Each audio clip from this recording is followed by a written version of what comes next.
I'm Merely Caruso. It's Friday, December 12th. Today, a crackdown on crime. What we uncovered was a criminal organization. Details about a major drug trafficking network that was dismantled in northern Manitoba. Also today, a somber search for answers. I 100% believe that could have saved my father's life. A daughter's plea for a national silver alert system. Plus, managing workplace absences. This resource is going to give employers the practical tools that they need to adjust. The new toolkit to help employers after a scrap on sick notes.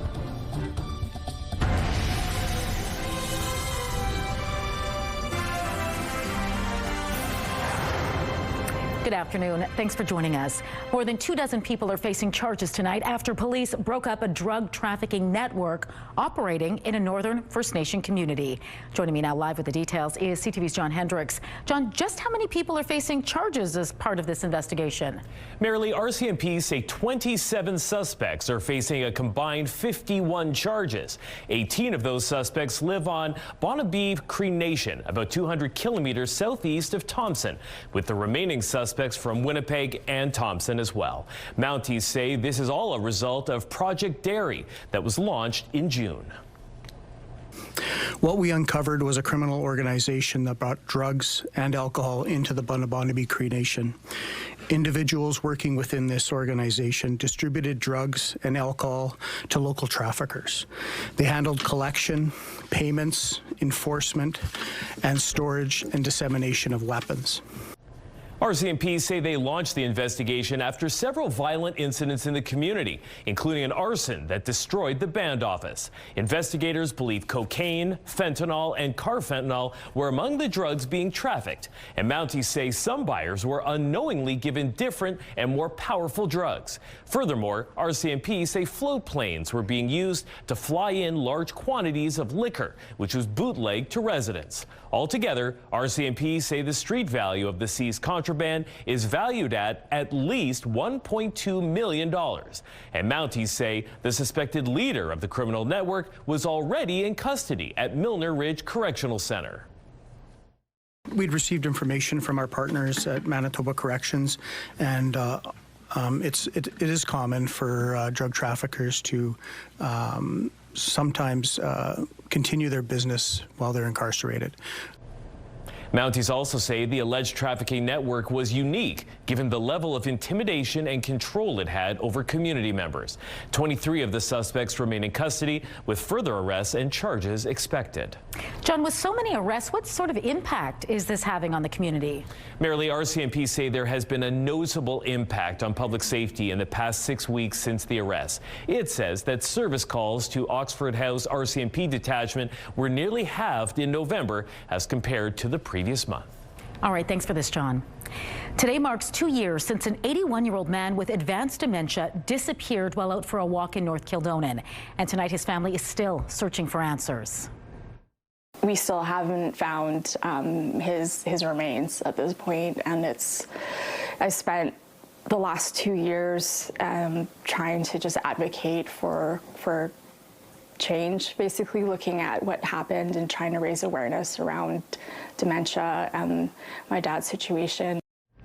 Earl Moberg's daughter, Britt, and other family members have been pressing the Manitoba and federal governments to establish a silver alert system that notifies mobile phones based on geography when a vulnerable senior goes missing. An online petition signed by more than 7,300 people made it to the House of Commons on November 1st.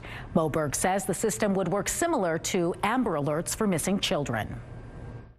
I 100% believe that could have saved my father's life, and I absolutely believe that this could save other people's lives. And I think, unfortunately, there are going to be more people going missing. So I think there's just such a strong need for both of those aspects. So one, on prevention, creating more dementia-friendly communities, having more education and support from services like the healthcare system.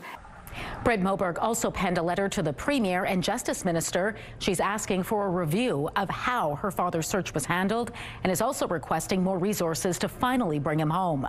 CTV News has reached out to the province for comment. Sick notes will soon be a thing of the past here in Manitoba, and a new toolkit is now available to help employers and human resource teams manage workplace absences going forward. This resource is going to give employers the practical tools that they need to adjust their policies and keep their workplaces running really well.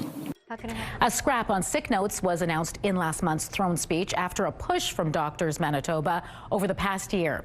Under the new guidelines, Manitobans won't need to visit a doctor to get a note for most health-related short-term absences from work. It's a move to help lighten the load on doctors. Sick notes have grown to become a big issue here in Manitoba, with over 600,000 sick notes requested of physicians annually. That's over 1,500 sick notes each and every day. I wrote 2 this morning before driving here. That's a lot, but it's even bigger when you think about the cumulative time away from patient care to write all of those notes. The new free toolkit available through the Doctors Manitoba website includes templates, forms, and other documents businesses and organizations can use to track and review absences. Legislation to prohibit sick notes is anticipated in the spring. A reminder, some additional changes are coming to the new transit system when the winter schedule launches this weekend. Beginning Sunday, all on-request zones currently operating after 7 p.m. will extend service to about 2 a.m. on weekdays and Saturdays. On Sundays and holidays, they'll operate until about 2:45 a.m. Additionally, boundaries for Zone 103 are being adjusted so people can take on-request rides to Garden City Shopping Centre and Walmart. Several routes Several routes have also been adjusted and having buses added following complaints of buses being late and over capacity. All right, let's bring in Colleen Brady now and get a first look at your weekend Skywatch forecast. How's the weekend shaping up? Very cold to start. In fact, Environment and Climate Change Canada has now issued a yellow warning for cold under its new weather alert system, and it does include the city of Winnipeg, the Red River Valley, south central areas, and it sweeps up much of the southwest. How can you tell it's a Friday? When you factor in the wind chill, it will feel as cold as -40, if not colder, overnight. We'll see some gradual improvement throughout the weekend. I'll have more details on that and when we will see a drastic warm up and how long that will last too. All to come. Let's take a look right now though. First through the Bath Fitter Live Eye. Bath Fitter, your bath and shower experts for more than 40 years.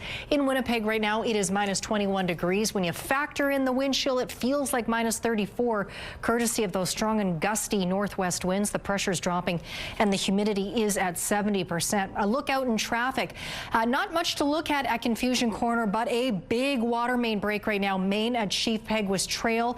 The city says that crews working out at the North End wastewater treatment plant accidentally damaged a water main. The city is assessing the damage and the potential impacts to customers in the area.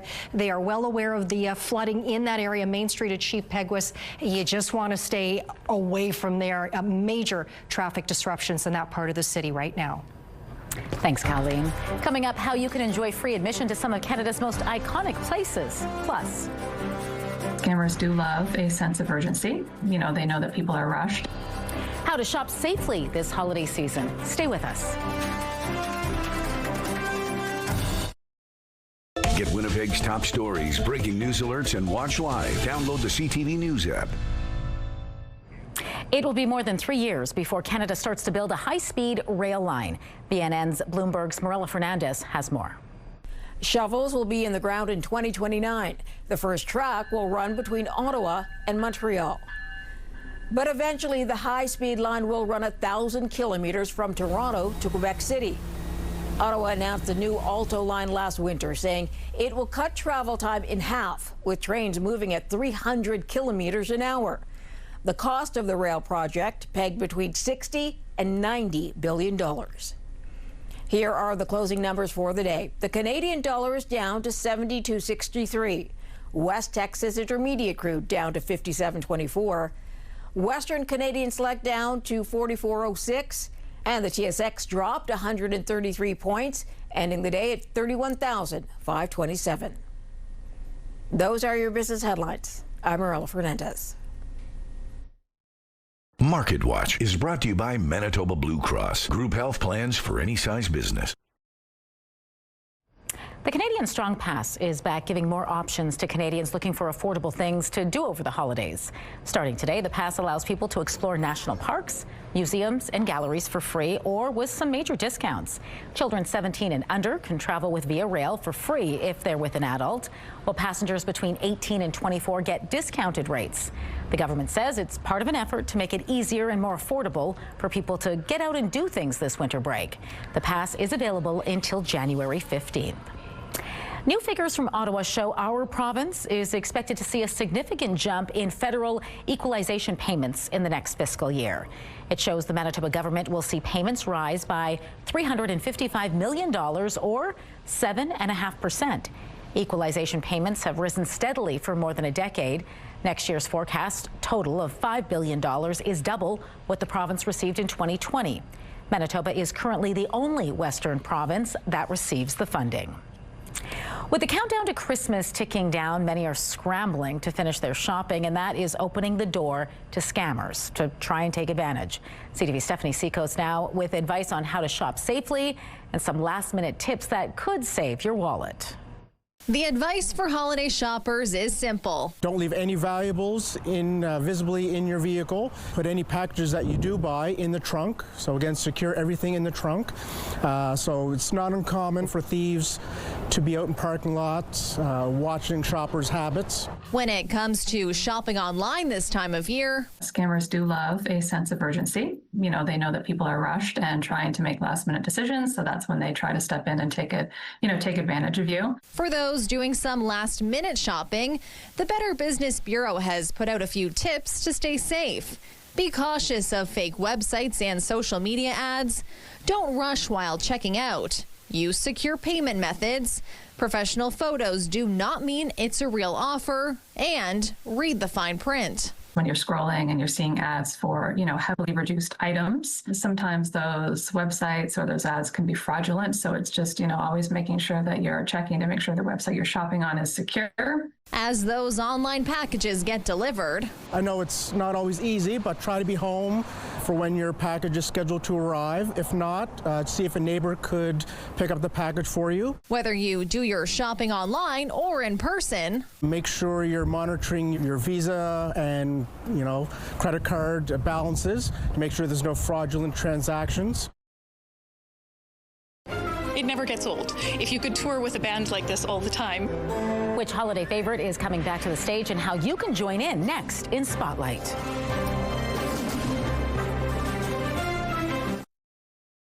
We all know just how cold Manitoba winters can be. Imagine not having a winter coat, boots, a toque, or mitts, and stepping out into the cold. That's the reality for many kids. But you can change that. Give the gift of warmth. Donate to Coats for Kids.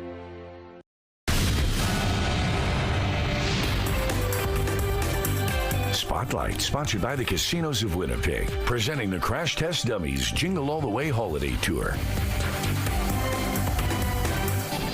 Colleen Brady is back now for Spotlight, and a holiday favorite is returning to Centennial Concert Hall. That's right. CTV News got a sneak peek of the upcoming performance.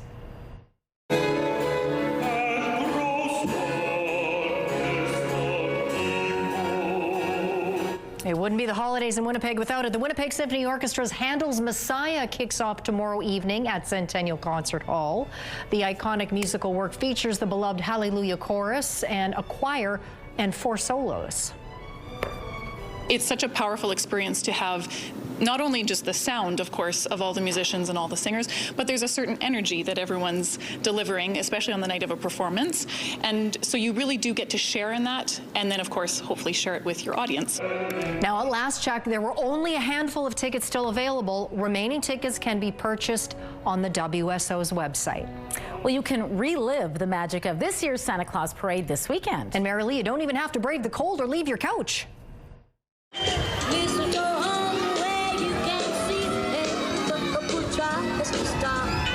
Join host Catherine Dow and Rochelle Legacy and thousands of Winnipeggers who turned out to watch the colorful floats make their way down Portage Avenue. And of course, an appearance from Santa Claus himself. We will be airing our live coverage of the festive tradition in its entirety tomorrow at noon.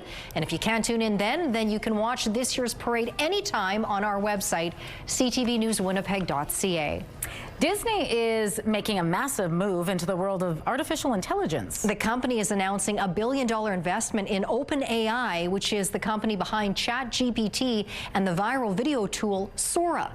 As part of the deal, OpenAI gets permission to use more than 200 iconic Disney, Marvel, Pixar, and Star Wars characters in AI-generated short videos. Fans will be able to create their own moments with these characters, and some of the clips could even make their way onto Disney+. It's a 3-year agreement, and it does not include actor likenesses or voices. This is strictly about the characters. Disney says the partnership helps them build new tech for storytelling while keeping creators' rights and safety at the forefront.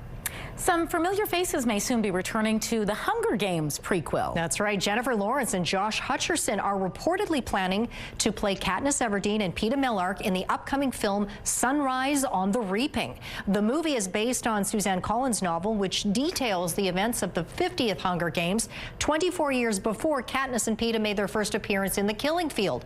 Although Lionsgate is rather tight-lipped about Lawrence and Hutcherson's cameos, the book has these characters present in some sort of flash forward. Sunrise on the Reaping is expected to hit the big screens in November.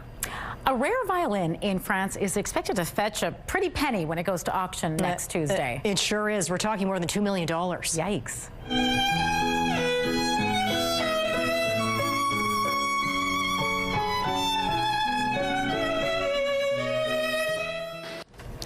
The 17th century instrument was created by a master Italian luthier. There are reportedly only 150 of his on record in the world. One sold for more than $4.5 million in 2022. The auction house in Paris says these violins are rarer than the famed Stradivarius instruments. That, I guess, is boosting the price then. It sure is. Thanks, Colleen. You're welcome. Kick off the night. Tonight, it's Friday night with Happy's Place. And Stumble at 7. Hell's Kitchen is on at 8, and Boston Blue follows up at 9. It's all right here tonight on CTV. The CTV Primetime lineup is brought to you by Strictly Amish, exclusively in Arborg, Manitoba. Very busy right now for northbound McPhillips. Again, avoid that area if you can. Also, definitely avoid Main at Chief Peguis. Flooding from water main break at the wastewater treatment plant nearby has closed all northbound and southbound lanes of Main Street between Chief Peguis Trail to Seaforth Avenue. Very large delays in that area. Just use an alternate route if you can.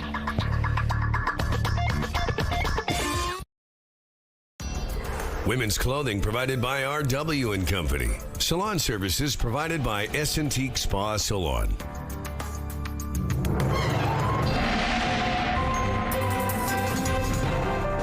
CTV Skywatch weather brought to you by South Beach Casino and Resort. Visit southbeachcasino.ca.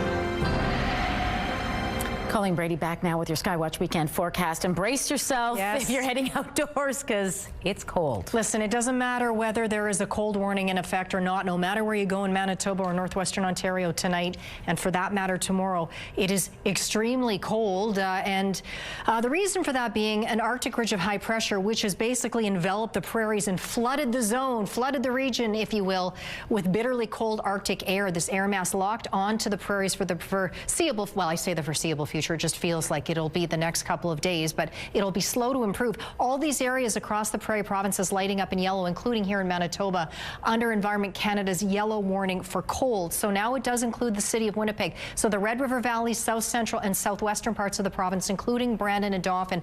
Not quite under that warning yet out in the southeast corner, but it is still going to be exceptionally cold there as well. We're talking wind chills that will feel as cold as -40, if not colder, overnight tonight and into Saturday. Now, Environment Canada says there will be gradual improvement from west to east across the prairies on Saturday. So brace yourself for that. Light snow and drifting snow up in Thompson right now. It's in the mid-20s there. Almost as cold in Kenora. Similar conditions, some light snow and drifting snow. So light, in fact, it's not even picking up on the radar. But we have that light snow up along the northeast there. More moderate temperatures today in Churchill. That's where the least cold temperatures are today. But back across central and southern parts of the province, province. Exceptionally cold weather tonight under that Arctic air mass. It is going to lock onto us for the next several hours, well into Saturday, and you'll see increasing clearing throughout the day across the province and into northwestern Ontario. So the trade-off, the bright side, if you will, is the sun will be shining under that high pressure. Then we get overnight into Sunday, and the next round of snow starts to make its way into west central and southern parts of the province and up into the north as well. But we'll see that dip here down into the southeast. So potentially we could see some snow as far south as Winnipeg, but there is still more snow in the forecast beyond that. I'll get to that in a moment. I've got to talk about this first, though. An overnight low of minus 25 degrees. When you factor in the wind chill, it will feel into the minus 40s overnight. And so in those conditions, frostbite can happen in minutes. There's a risk of frostbite tomorrow with a high of minus 20 degrees. Winds out of the northwest at 20, gusting to 40 both tonight and tomorrow. We'll get some moderation by Sunday, a high of minus 13 degrees, and that's where the temperature will hold steady Sunday night under a mix of sun and cloud during the day, up to minus 11 Monday, and then jump for joy merrily, +1 on Tuesday under a mix of sun and cloud. And then we get snow coming through on Wednesday, -1, and then we just jump right back down into the cold temperatures. Minus 22 Wednesday night, leaving us with a high on Thursday of minus 18 degrees. It's a roller coaster, folks. Our first weather photo takes us out to La Broquerie. It is sundog season. Marianne sent this first photo, a nice one. And this one's a pretty cool shot, too, coming up. This one is from April. The sundog there behind that train passing through. Not sure where she took it, but no doubt it was not too far away, judging by the conditions out there. Send us your weather photos to winnipegweather@ctv.ca. The CTV Skywatch Pick of the Day is brought to you by the Manitoba Chiropractors Association. We've got your back. Sometimes young people need time to figure out who they are. This reindeer you're about to meet, no exception. Lars is a reindeer living in the UK, but Lars, you see, also thinks he's a dog.